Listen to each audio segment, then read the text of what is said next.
Now let's get familiar with the Customers button. Click the Customers button, you'll see that two buttons have opened to your left-hand side, Manage Customers and Download Customers. Click the Manage Customers button and you'll see that a populated list of your current customers will show up.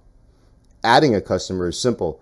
Click the Add Customer button and you can simply add a new customer to your list.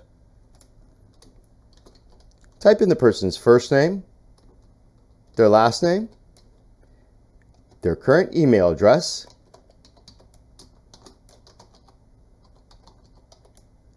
verify that email address by typing in exactly the same address,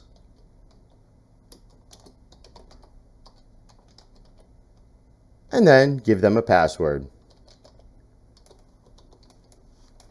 And click Save. You'll see that a new customer has been added successfully. If you'd like to alter that individual's information, click their email address.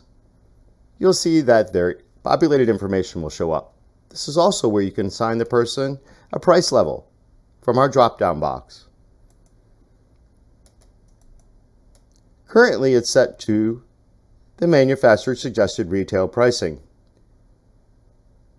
You may choose from a variety of these in the future. Click Save after you've chosen what price level you'd like your customer to be at. And you'll see that that information was updated successfully. If you'd like to print your list, simply press Print. Now let's click the Download Customers button.